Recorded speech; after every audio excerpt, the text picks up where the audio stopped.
লাগছে আমায়।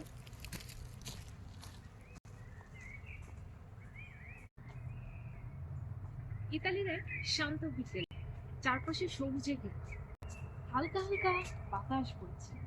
এর মধ্যেই চোখে পড়ল ছোট ছোট সাদা ফুলের সৌন্দর্য।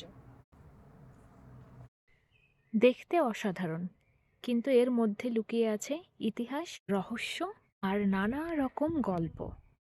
আজ আমরা খুঁজে দেখব ইতালির এই বনফুল, যার নাম হচ্ছে ক্যারোতা সিলভেটিকা, যে ফুলটা সারা বিশ্বে কুইন এলিস লেইস নামে পরিচিত।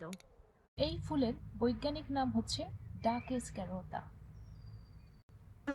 যেটা মূলত বনগাজর।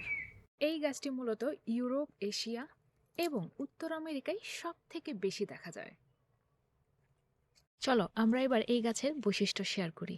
এই গাছের ফুলগুলো দেখতে একেবারেই ছাতার মতো গুচ্ছ আকারে ফুল হয়ে থাকে এবং পাতা হচ্ছে একদমই গাজরের পাতার মতো। এই কারণেই এই গাছটাকে বনগাজর গাছ বলা হয়। এখন আমরা এই ফুলের মজার ইতিহাস এবং তথ্য সম্পর্কে জানব। ইংল্যান্ডের রানী অ্যানি নাকি একবার সূচিকর্ম করতে গিয়ে সুই ফোটান নিজ আঙুলে, এবং তখন সেই আঙুলের রক্ত এই ফুলগুলোর উপরে লাল বেগুনি দাগের সৃষ্টি করে। আর সেই থেকেই নাকি এই ফুলের নামকরণ করা হয়েছে কুইন অ্যানিস লেইস। মজার ব্যাপার হচ্ছে এই গাছের মূল অংশ থেকেই আধুনিক গাজরের উৎপত্তি। বনো গাজর মানে হচ্ছে এই গাছের মূল খুবই শক্ত, যে কারণে এটা খাওয়ার উপযোগী নয় এবং এটা বিভিন্ন ধরনের ঔষধির কাজে ব্যবহার করা হয়। চলো এখন সতর্কমূলক তথ্য দিয়ে দেই। সেটা হচ্ছে কি বলতো, এই গাছের সাথে পয়জন হ্যামলক গাছের অনেক মিল আছে, আর সেটা কিন্তু খুবই মারাত্মক এবং বিষাক্ত, মৃত্যু ঝুঁকিও রয়েছে। প্রকৃতি আমাদের চারপাশে কত সৌন্দর্যের রহস্য লুকিয়ে রেখেছে, তাই না? আর এইরকম সুন্দর সুন্দর ভিডিও যদি তোমরা আরো চাও, তাহলে অবশ্যই কমেন্ট, লাইক, শেয়ার করতে একেবারে ভুলবে না। আজকের ভিডিওটি তোমাদের কাছে কেমন লাগলো সেটাও কিন্তু কমেন্ট করে জানাতে ভুলো না। ভালো থেকো তোমরা সবাই, টাটা।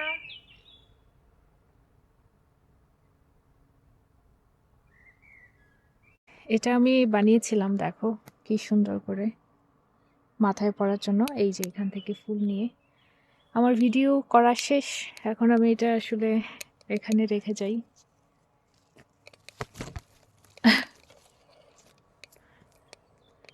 কি সুন্দরভাবে ঝুলছে, এই যে, তাই না? প্রয়োজন শেষ, তাই ফেলে গেলাম। হ্যাঁ, এটাই বুঝি নিয়ম।